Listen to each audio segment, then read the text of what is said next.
प्राप्ति हैगी। मृगशिरा नक्षत्र में श्राद्ध करने से शरीर में तेज बढ़ता हैगा। अब भद्रा नक्षत्र में श्राद्ध करने से जो क्रोध होता है उससे शांति मिल जाती है। पुनर्वासु नक्षत्र में श्राद्ध करने से धन की अच्छी बढ़ाई होने लग जाती हैगी। और पुष्य नक्षत्र में श्राद्ध करने से शरीर स्वस्थ हो जाता हैगा। आश्लेषा नक्षत्र श्राद्ध करने से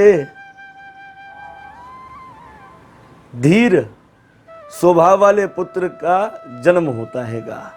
और इसी तरह से मघा नक्षत्र में श्राद्ध करने से भाई बंधुओं में सम्मान प्राप्त होता हैगा। पूर्व फाल्गुन नक्षत्र में श्राद्ध करने से सौभाग्य की प्राप्ति होती हैगी, सौभाग्य आपका बढ़ता हैगा। उत्तर फाल्गुनी नक्षत्र में श्राद्ध करने से संतान की प्राप्ति होती हैगी। चित्रा नक्षत्र में श्राद्ध करने से रूपवान बेटा मिलता है, खूबसूरत। और विशाखा नक्षत्र में श्राद्ध करने से पुत्र की प्राप्ति होती हैगी। अनुराधा नक्षत्र में श्राद्ध करने से महाराज वो राजाओं पर शासन करता हैगा। अगर कोई राजा है उसके ऊपर वो शासन करने लग जाता हैगा। और ज्येष्ठा नक्षत्र में श्राद्ध करने से ऐश्वर्य की प्राप्ति हो जाती हैगी। उत्तराषाढ़ा नक्षत्र में श्राद्ध करने से आरोग्य यश मिलता हैगा। एक कभी ना खत्म होने वाला आपको यश की प्राप्ति होती हैगी।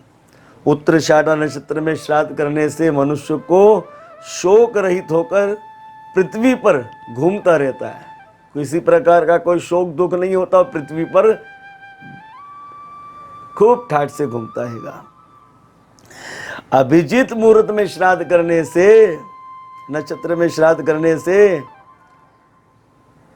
वेद शास्त्र जो हो उसे कंठ हो जाते हैं। श्रावण नक्षत्र में श्राद्ध करने से सद्गति प्राप्ति होती हैगी। धनिष्ठा नक्षत्र में श्राद्ध करने से राज्य की प्राप्ति होती हैगी, राज्य का भागी बनता हैगा। इसी प्रकार से मेधा नक्षत्र में श्राद्ध करने से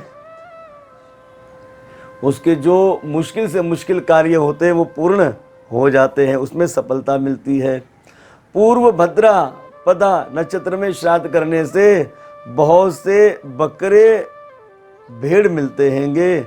और उत्तर भद्रा पद नक्षत्र में श्राद्ध करने से गौओं की प्राप्ति होती हैगी। रेवती नक्षत्र में श्राद्ध करने से नाना प्रकार के धातुओं की प्राप्ति होती है, जैसे कि सोना चांदी लोहा आदि इसकी प्राप्ति होगी।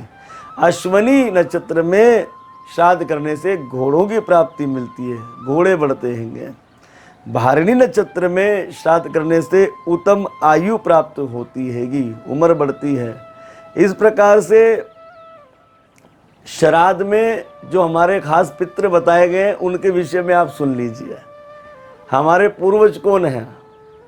तो सबसे पहले तो हमारे पूर्वज है ब्रह्मा जी, और दूसरे पुलहस्त ऋषि, तीसरे विशिष्ट ऋषि, चौथे पुलह ऋषि, फिर पांचवें अंगिरा ऋषि, छठे क्रतु ऋषि और सातवें महर्षि कश्यप।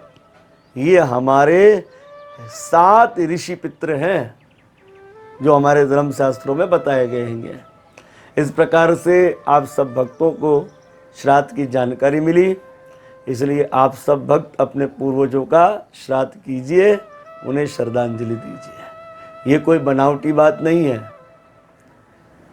लोग कहते नहीं बनावटी बात है, ऐसा वैसा, ऐसा कुछ भी नहीं है। हमें अपने पूर्वजों का श्राद्ध करना चाहिए, हमारा कर्तव्य है।